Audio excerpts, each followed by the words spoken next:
here. Peter Molk lives across the street. Let's hear what he had to say. Unbelievably absurd. It's making everybody nervous. It's just surreal. And we just can't imagine how the family is processing all this. You know, as a neighbor, as a person that lives in the community, you know, we just wanted to resolve, you know, for the positive. And so what do you make it, how's it feel? There's, you know, 20 cop cars, a couple SWAT. Yeah, I live right across the street. Right across the street. Yeah, it's weird. Tell us your thoughts when you saw that going on, maybe, you know, just about trying to process it all. Tell us how you feel about that. And there is an active SWAT situation happening right now. Earlier, I reported that the SWAT team was staging. They have now moved in on a house in Pima County. And again, we're keeping our lights off because we're very, very close to where this is happening. And we don't want to interfere at all. And we don't want to reveal our location, obviously. We don't want to compromise the investigation. But I know that they have already, from what I can tell, pulled 2 people out of a house. And I know that this is connected to the Nancy Guthrie investigation. That I have confirmed. Fugitive TV. So we had a home that was raided last night. 3 people detained. A car who was followed to Culver's, he was detained. There was rumors of somebody unaliving themselves. There was all these different addresses floating around online. Somebody's name got put on blast with their background record. And guess what? It sounds like nobody's arrested. Stay tuned, Fugitive TV.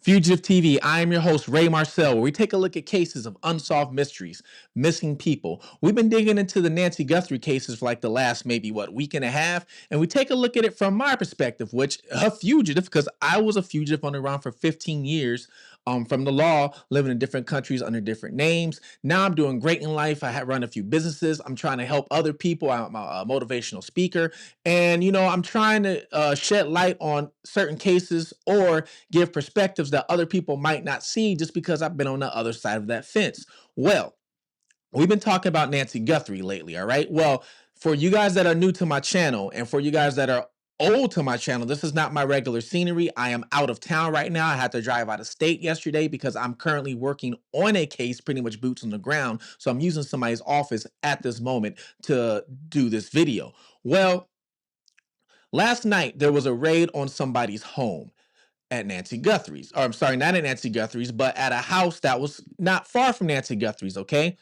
The raid, they detained 3 people. Now, let me tell you something, how this worked. I'm gonna tell you exactly how this worked. There was a Range Rover first that was most likely being followed, and that Range Rover got pulled over leaving Culver's. Now, for you guys that don't know this, I've talked about this before. I'm pretty sure this house was probably watched hours before the SWAT team went to the house because they usually have to have a search warrant. I know somebody personally, their house got searched, right? They had a few pounds in the house, okay? A few pounds, not one, but a few. Went to jail. They had to throw the whole case out the window because they illegally searched his house. He got away scot-clean because of that. Now, did he end up selling again after that? Nope.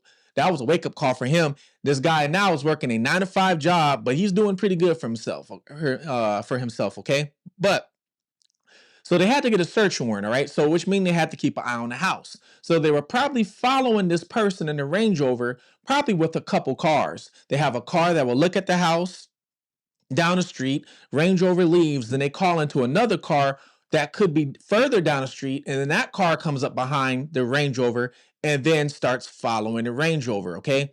Well, they pulled the Range Rover over at Culver's. I don't know if he gave up any information.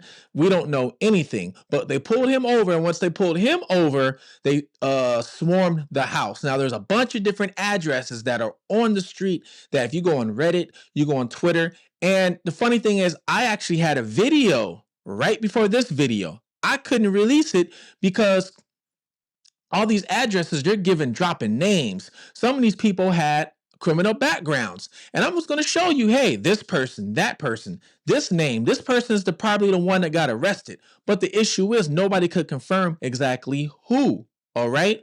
Nobody could confirm exactly who. Not only that, nobody got arrested. They were just detained. Supposedly, these people are all let go. All let go. This is wild.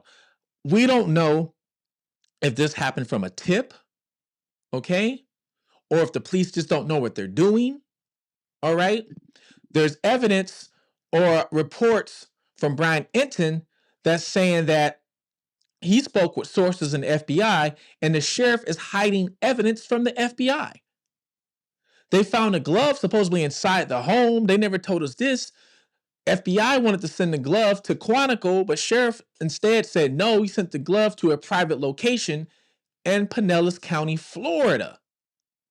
Pinellas County is next to where I live. So why are they sending it across the country to Florida? They could have sent the glove to Quantico, FBI, state-of-the-art technology. Now, I'm not saying this place in Florida doesn't have it, but still, it's the FBI. You would think so. But no, the sheriff is saying that I'm not hiding evidence. I don't know. It's a big cluster F, okay? Some people are saying this goes back. This goes back to 2015 when the sheriff was getting blamed for some Rico money, some Rico charges, which is an organized crime act, supposedly over $200,000 to $300,000. I really haven't looked into it yet, but the sheriff is supposed to be getting looked into that by the FBI. Some people are saying the sheriff is a vindictive person, so this could be why, because they were looking at him back then. I have a video on my phone of the sheriff basically putting the FBI on blast in 2016. So this could be true. So I have not been able to download this into my laptop yet. They should be, they get by with saying no comment. Who does that in today's world? Who does that? Yet they get by with that. And when this thing's all resolved and the case is all over, I challenge him. I challenge Mr. Black to stand up to that camera by himself and say, we have looked at this investigation and we have exonerated, completely find this investigation to be total BS, because that's what it is. Now that is the sheriff talking about the Rico charges. And that said, this is from, that video is from 2016. So some people are thinking he has a vendetta since then. I don't know if this is true or not. Well, we do know that there was a third ransom note who came in, or I said that came in. Well, not ransom, but another letter came into TMZ. The guy's basically saying, you guys are taking me as a joke. And I originally asked for 1 Bitcoin to give up some information. I wanted 1 Bitcoin and I would give you guys some information that could lead to an arrest. Well, after that guy sent the second one, which was asking for 1 Bitcoin, the FBI raised it to 100 grand. So now he's saying you guys are taking me as a joke. So now I want 1 fraction of Bitcoin worth 50. I will not touch it. Send it to my wallet. I won't touch it because in Bitcoin wallet or a cryptocurrency wallet, you can look to see if somebody withdraws it or not. He says, I won't touch it. And in return, I'll give you information that will lead to the main suspect. Keyword, main. So he's saying multiple people are involved. Then he goes, if that leads to an arrest, then you guys can send me the other half. Send me another 50,000. That way he gets $1,000, $100,000 reward in return. But he wants it in Bitcoin. And he's saying that he needs this money to basically skedat, get out of town, cover his identity, whatever it is, because he's putting his life at risk. He's also saying something about his freedom. So people are wondering what they mean by freedom. Okay. The public people is offering to give this guy the $50,000 in Bitcoin. They're offering. So I don't know. What would you do? Whether this is going to pan out into something significant or whether we're going to sort of see what happened the other night with the man who was detained and then released, that I cannot tell you. But the amount of resources here is massive. We saw dozens of SWAT members. We saw at least 2 SWAT trucks fully armored. There's the FBI that is now out here. There's the Pima County Sheriff's Office. And there's at least, I must have followed at least 24 sheriff's deputies and FBI cars into this neighborhood where I am now. So I wish I had more information. I have, again, confirmed that this is related to the Nancy Guthrie investigation, that this is a SWAT operation, that they have pulled 2 people out. So I wanted to wait to come on until I knew that we were not putting any, law enforcement in jeopardy, like before they went in. They have. So you had everything go on last night, okay?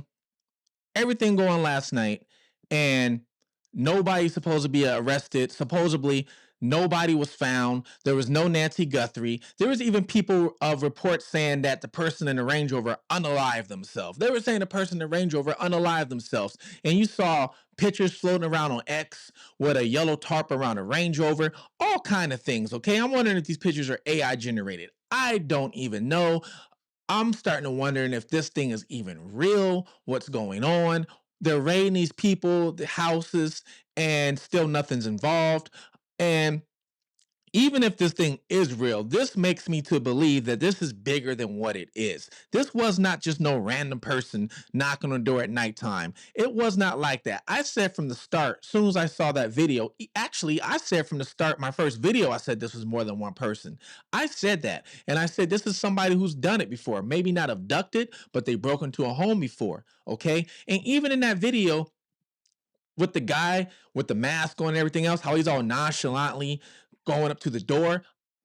Even in that video, I told you guys, I said, I believe somebody was already inside that house while he's walking up to the front. I believe they went through the back door because the back door was wide open, is what the sheriff told us. They went through the back door, secured the inside of the house. Easiest way to transport Nancy out the house was the front door. That's the reason why there was blood on the ground. But they can't break in through the front door. The front door has a bar, has bars. You can't break in through the front door. There's bars in it. So why would you even go to the front door in the first place to mess around? There's bars on the front door. Look at the old videos, okay? So he came to the front door. And when they came to the front door, the guy looked like he was about to knock. He looked over here and saw the camera or whatever, right? Almost like, oh, there's the camera. Well, he could have been coming to the front door, then knock to let the guy inside know, oh, hey, open the front door. Close is clear.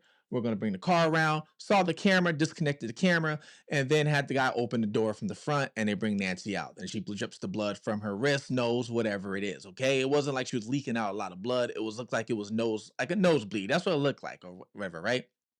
Who knows? But I knew there was more than one person involved. I even said in my live stream, I said, you know how it has to be one person involved too? First of all, if she was, let's say, knocked out and had to carry her, that one person was not carrying her. It'd be easier for two people. Now, I'm not saying one person can't, but it's easier for two. Not only that, if they drove away in a car, people are not realizing this. If they drove, who's going to drive the car? That one person? Okay. Now, unless they put Nancy in a trunk, different story. But if they got her in the back of a van or something, somebody's got to be back there watching her. We know Nancy ain't driving. Okay. And then not only that, if she is alive and they got her captive somewhere, somebody's going to go out and get food or something. So somebody's got to stand back and watch her if she's alive. So I've been saying this from the get go. But you have people like JLR, who was out last night following the police around, and now he's back to square one, you know, saying, dang, we was out there doing this for nothing. So a lot of people are wondering, do the police really know what they're doing? Do they know what they're doing? Is the sheriff, do you think the sheriff is purposely hiding evidence from the FBI on purpose? I'm starting to look at the sheriff like a suspect. I'm sorry, but Mr. Sheriff, I'm starting to look at you like a suspect. Your timeline keeps changing. You've told us so many different stories. First, it was first you said that it was forced entry. Then you said no, the back door is left open. Okay. Then you said the family arrived an hour and like 7 minutes before they called 911. And you had us all looking side eye at the family like, why were they there an hour and 7 minutes? Then the whole hour disappeared. Okay. And you said they got to the house and pretty much called 911 right away after Nancy didn't show up to church. But at first, you didn't tell us that she didn't physically go to church. You didn't tell us that. You didn't tell us she didn't go to, it wasn't church she was going to, it was a friend's house she was going to watch church. Then you have this pastor coming out saying she's been a member of the church for 30 years, but supposedly she went to a friend's house to watch the streaming service from a New York church who was Savannah's church. But this pastor is based out of Tucson. So I don't know. I don't know what's going on. I really don't know. All I know is we're not getting a lot of information now. Law enforcement does not have to put out a lot of information. They don't. They don't. But I feel like these people do not know what they're doing. Okay? They don't. The sheriff fired every single detective that was in there that had experience. From a report that I got, the most experience a detective has in that county on homicide division, I should say, is only 2 years. The helicopter pilot who could have gotten a helicopter and looked for Nancy the first day, the sheriff got rid of him, so they couldn't even use the helicopter. So what's going on? You guys let me know. I'm here to give you the real. All right? Some of the stuff can't be filtered. First of all, let me know. These people they detained last night, do you think they have anything to do with it? Or you think they're just some random people that they're just trying to, they're getting all these tips. I understand. They're getting all these tips. But do you think they're taking some of these tips and not doing proper investigation? I don't know. I know the houses on the street they raided, all these homes are like 700 to 800K. It's not like these little cheap homes. They're not raiding a home in the crack area or anything like that. These people got money. So, and it could even be somebody with money, but who knows? Do you think these people are connected? First, it was a guy a couple days ago that got raided and pulled over. Now it's these people. So you guys let me know. Do you think Nancy's still alive? You ask me, I think they probably took her to Mexico. I've been saying this. Now, it might not be true, but it could be. I don't know. If you guys are new to my channel, please like and subscribe. I'm almost at 20,000 subscribers. My channel is one of the fastest growing YouTube channels, especially in the true crime department, since I think May. I almost got 20,000 subscribers since last May. If you guys are returning, thank you so much for helping my channel grow up. Or blow up. You know the routine. Please like and subscribe. Comment below. What do you think? Because I'm taking all comments seriously. Let me know exactly what you think, okay? And the people they supposedly detained last night, I don't know if it's true or not. I'm not going to say their names because I don't want to put any innocent people out there involved. But the people that supposedly got detained last night was supposed to be a mom and the son. The son did have a criminal background record, but that don't mean that he did it. But we don't know. We don't know. None of them are arrested that I know of. Supposedly they're let free. But if you heard anything different, let me know below. Go ahead, comment whatever you want. Let me know below because the community, the people that follow me know that I take all leads, all tips. Hey, I don't judge. Say what you want, all right?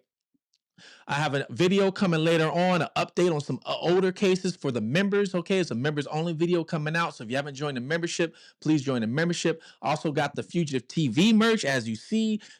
Should be below or on the side, depending on what platform you're watching, phone or laptop. I also got this exclusive collection of the Ray Marcel, which I'm going to be showing you guys this week as well. You're going to see that and below or on the side. Please like, share, take care of one another. Please look out for your surroundings. This is Fugitive TV. I'm out.